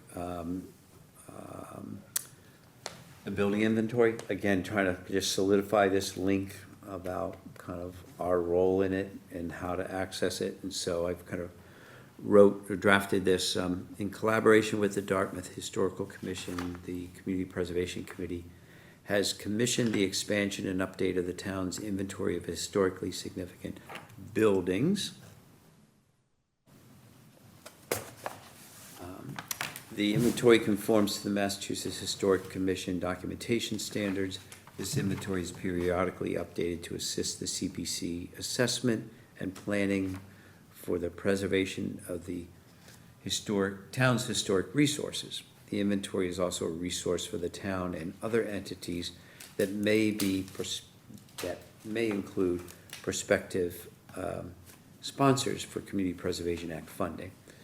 A digital record of historic buildings for most of the inventoried properties can be found by using this link to the Massachusetts Historical Commission database, and then it has a link to the, whatever that is, MACRIS. Marcus, which is a great site, Yeah. It is. Yeah, I use Get it. lost on that. yeah, I know, I was playing around with that, Yeah, like, it's a wow, great that's site. very interesting. Hard copies of the inventory are available at the Dartmouth Historical Commission and may be viewed by appointment. Is that a fair That kind of is. thing to And say? so those are what you would wanna see, Okay, yeah. just see what a standard Form B is. Form B is, yeah. Okay, I'll take a look. So, my idea is to send this over to Magnolia and say, we'd like to have this put on our webpage. So this little statement, and then this is how you find those forms. So if folks are fine with that, maybe it'd probably help me if we kind of approve this statement. Yeah, Do we have a motion to do that? so moved. Second? All right, any other questions? No. Okay, wait, all in favor? Aye. Opposed? All right, that's unanimous. All right, so I'll put that change using the word buildings. The Agricultural Preservation Fund Working Group, we have the identified representatives, Derek Christensen from the Ag Commission, Nick Wildman from the Ag Trust, Bruce Brooks from Ag Trust, Susan Murray here, and myself. So what I have to do is reach out to folks, and so after the holidays, we can get together. I think the first thing is a scan of that document that Sue dropped off, I think, last month, that big thing, which is the Ag Trust bylaws. Okay. So if you're able to scan that, because that's the one thing I would distribute to this group. And then I'll need to figure out how we can, because it's public meeting law, so I'll figure out how we meet. It may be easier for folks with a small group like that we do it by Zoom, if that's possible. I gotta reach out to folks and kind of, all right, can we do this, can everybody do this by Zoom? And if so, then I'll kind of get that squared away with how to do that and get it posted and all those kinds of things. But we're a small group, and that'll keep us from having to find a physical space here all the time. DCTV, because they send them Zoom link Yeah, of that on Yeah. Windows setup. yeah, so I gotta figure out all the do's and don'ts of the Zoom meeting, but I think that's what I was gonna check with folks, if they can do that. I think we can all do Zoom until March, isn't it? And after March, everybody's gonna come back in. That's it, I think. Uh-huh, okay, So you could do it for a couple of months. all right.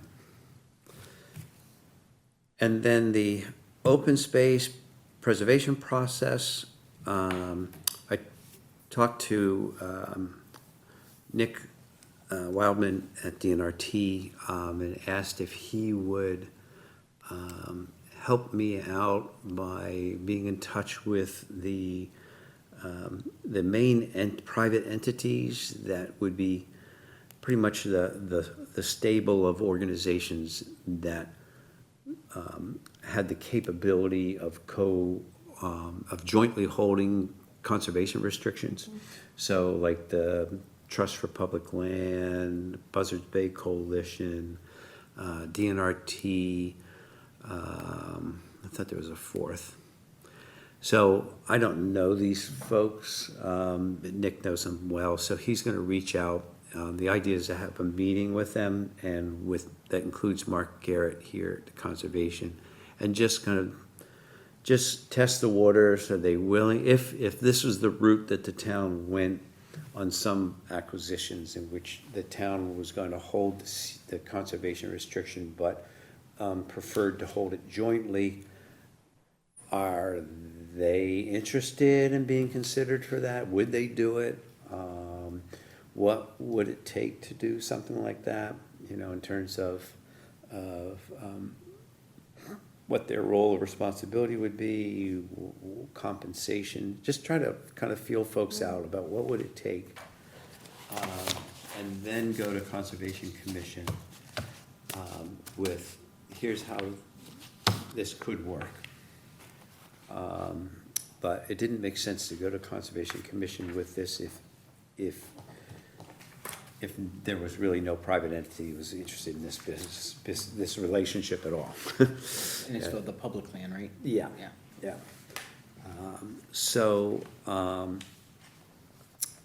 But in the meantime, so I'm waiting for, Nick is working on that, and, but in the meantime, we want to continue to be open for business for open space, agricultural preservation, so we don't want to get too, we don't want to kind of like just suspend this. We were clear last month, we don't want to suspend any of that activity until all these details are worked out.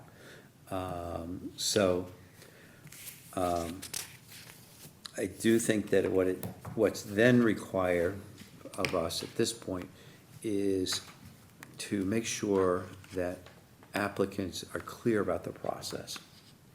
That, and so on page 6 of the application form, all right, let's start with page 2. So page 2, we have a section of our application in which we want people to describe the credentials, like who's going to be in charge, do we have an architect if it's a development project, things like that. So I added to that section, for open space and recreation applications, the credentials section must include the entity or entities that will hold the required conservation restriction.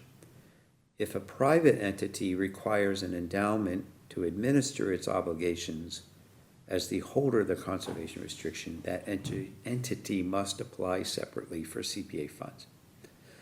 So basically, you need to tell us up front who's going to hold the restriction for the acquisition that you propose. And if it's a private entity, be aware that they have to, if they want an endowment, they have to submit a separate application. So trying to just flag that.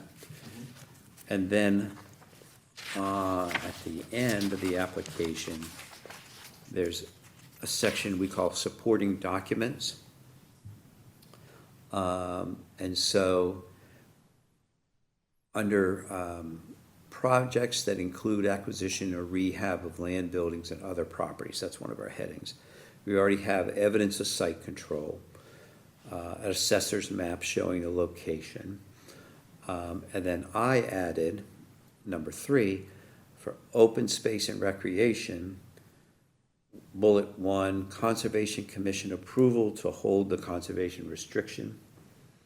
And then bullet number 2, the third-party approval to hold the conservation restriction where applicable.